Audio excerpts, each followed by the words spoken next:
Hello guys, what's up? Hope you're all fine and doing well in your lives.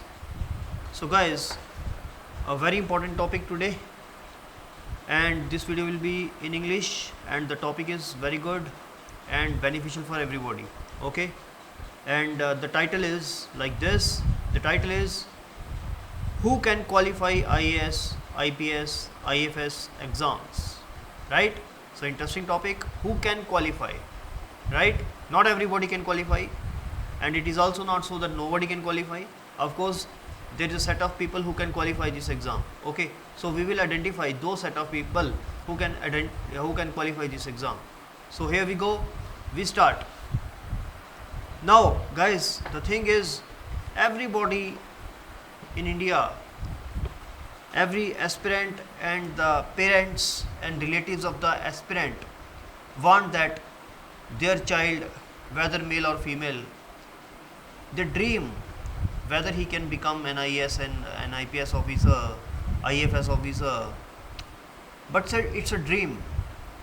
Very few of the aspirants can turn this dream into reality, and very few of the parents see their ward's dream getting fulfilled and their dream also getting fulfilled.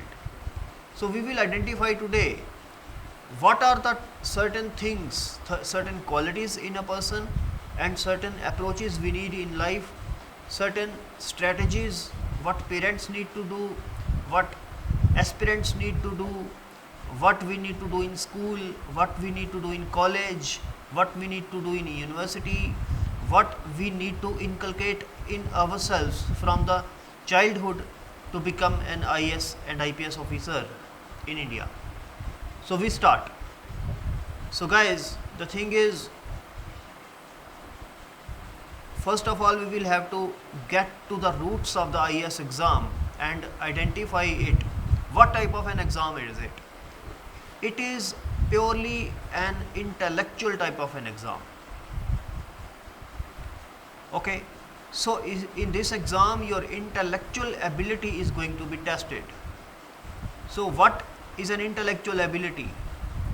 An intellectual ability is when you are tested the depth of your thoughts, your thought process, whether you have a balanced state of mind or not, whether you have a thinking ability or not, whether you have a nationalism in you or not. Okay, whether you have a grasp of understanding over Indian history, Indian constitution, Indian current affairs and international current affairs, Indian geography and environment and things like that, including science and technology. Okay, so IAS is such an exam whose preparation we can start in our school also. How? When the student is in 8th or 9th class, we can buy him certain general knowledge books. Okay, he has to read from page to page these general knowledge books. Okay, so when he will read these GK books, he will get a sense of India's history and geography and constitution. Although these things are taught in school curriculum also, but in school curriculum the student studies from school point of view. When you will buy him a GK book, he will study it from IAS point of view, because you will in some way tell him that you have to become an IAS officer. So he will, like, when you are reading a school curriculum book, you are in a bondage that you have to complete the syllabus and give the exam at the end of the session. But when your GK book is there, you will read it out of interest, that you have to read it whenever you want. There is no bondage, there is no exam, there is no test at the end of the reading of the book. Okay, so you will read it out of interest, and when you read something out of interest, your interest starts getting developing in it, and this is the catch.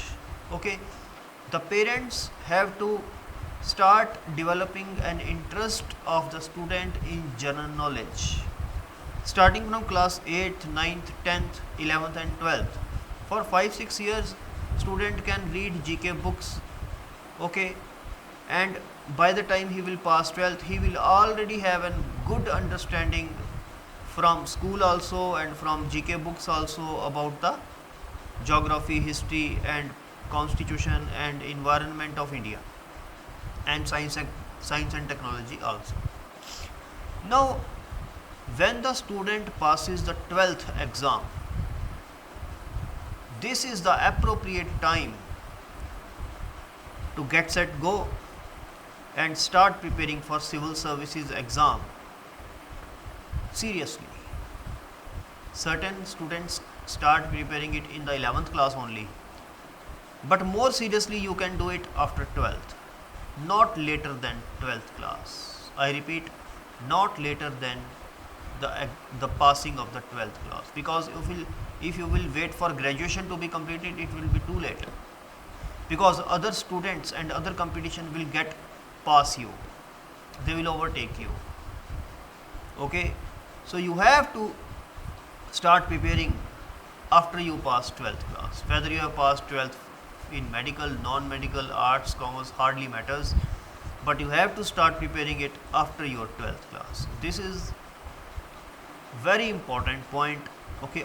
Until now I have made 2 points. One is developing the interest of the student in GK books right after the 8th class. The second important point I made here is start serious IAS preparation after the class 12th. Coming to the third point, you have to prepare civil services for 3 years along with your graduation, and by the time you complete your graduation or still appear in the final year, your preparation should ideally be over, and you should write the prelims, IAS prelims, by the time you write your graduation final exam, because it is permitted to appear in IAS prelims as you appear in graduation final year exams, right. So 2 years or 3 years are more than enough for civil services preparation, okay. This was the third point. Coming to the next point, if going by this strategy, you will certainly clear in your very first attempt the prelims exam, but unfortunately if you fail to do so, keep rigorously preparing for IAS even after your graduation, and appear more seriously next year when your graduation is already over. Appear in the mains, pass it, appear in the prelims, pass it, and appear in the mains and pass it, and appear in the interview, and then leave rest to God, okay. Now here some things are important, that certain students don't get interest in reading GK books. If even after 1 or 2 years of your propelling they are not developing any interest in GK books, tell them to read them in 11th class, tell them to read them in 12th class, and even if they are not reading those books in 12th class, after the 12th class they do not have the inclination for IAS, simply don't force them, okay, because GK is very much there in the prelim stage, in the main stage, and in the interview stage, okay. So you have to read GK as much as possible. There is vast amount of GK in IAS exam. It is called general studies in IAS, okay. So these are certain things which are very crucial, although they look very simple, but they are very crucial in passing IAS. Suppose a student fails to start preparation in the 12th class, after the 12th class, and starts preparing after post graduation, it is very late, okay.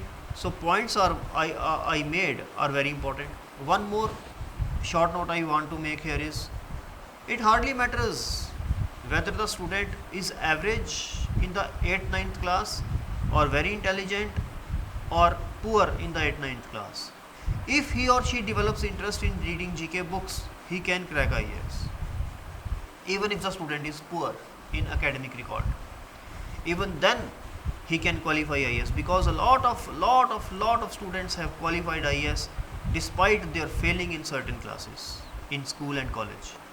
They have cleared it. Okay, you can search the net for it. You can search the UPSC website. You can watch toppers interview. And I, as a director of Pulse IAS Academy, having a vast experience of 10 to 15 years, I am assuring you that even the poor students can qualify IAS, provided they have sufficient interest in reading GK books and reading a vast amount of books, magazines, newspapers, and essay writing is there. And essay writing they should desire.